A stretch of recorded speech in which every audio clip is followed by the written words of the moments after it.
সমঝোতাটা কোন বিষয়ে, that is the point. নির্বাচনের বিষয় হয়, সমঝোতা খুব সহজে হয়তো হবে।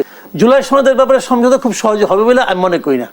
অন্ততপক্ষে বেসিক যে পয়েন্টগুলো মূল মনে করেন সংবিধানের যে চেঞ্জগুলো, এগুলো তো বেসিক একদম প্রশাসনিক, এই বেসিক চেঞ্জগুলো নিয়ে সমঝোতা সহজে হবে না। কেউ আছে রাজনৈতিক দলের মধ্যে, তারা মনে করে তারা আগামীতে ক্ষমতায় যাবে।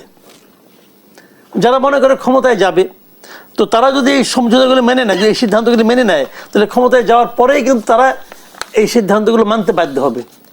আবার কেউ আছে ক্ষমতায় যেতে চায় কিন্তু জানে যে ক্ষমতায় নাও যেতে পারে, তখন তারা এমন এমন সিদ্ধান্ত চাইবে, এমন এমন সংস্কার চাইবে যেটা দিয়ে তারা সরকারে থাকা দলের উপর চাপ প্রয়োগ করতে পারে।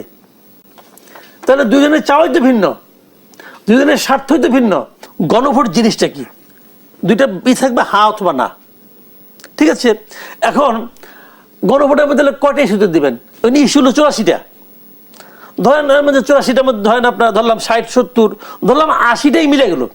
80টার ব্যাপারে গণভোট লাগে না, 4টা হলো বেসিক পয়েন্ট। এখন 4টার জন্য আপনি কয়টা গণভোট দিবেন?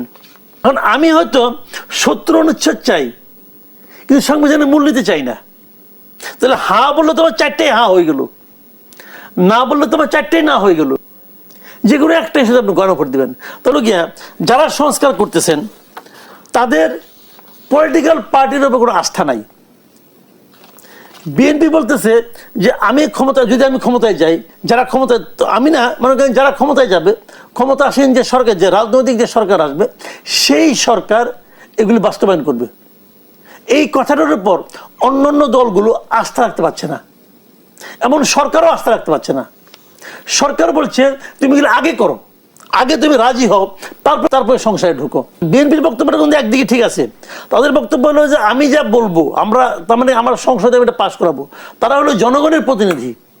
তো এই দেশের জন্য কোন আইনটা চলবে, কোন আইনটা চলবে না, এটা তো জনগণ ঠিক করবে। আলী রিয়াজ কেন করবে? আমি কথা বলছি, বদিউল্লাহ মজুমদার কেন করবে? বদিউল্লাহ মজুমদার তো আমেরিকার নাগরিক ভাই, একসঙ্গে সে তো আমেরিকার স্বার্থ এখানে দেখতেছে। আলী রিয়াজ তো আমেরিকার নাগরিক, সে তো আমেরিকার স্বার্থ এখানে দেখতেছে। তো আমার দেশের লোকের স্বার্থ আমার দেশের জনগণ দেখবে, এবং জনগণের পক্ষে কারা দেখবে? দেখবে হলো জনগণের যারা প্রতিনিধি।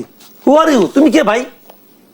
তোমার করে দেওয়ার সংস্কার আমাকে মানতে হবে কেন? কে তুমি? তোমাকে কে আনছে? কি যোগ্যতা তুমি এখানে পড়ছো? তুমি যে এখানে সবচেয়ে বড় যোগ্য লোক, এটা কোথায় প্রমাণিত হয়েছে? তুমি কোন কম্পিটিটিভ এক্সামিনেশন তুমি পাস করে আসছো? বুঝাও আমাকে। আমি তো এগুলো মানি না। আমি একজন নাগরিক হিসাবে, যারা নাকি অন্য দেশেরও নাগরিক, তাদের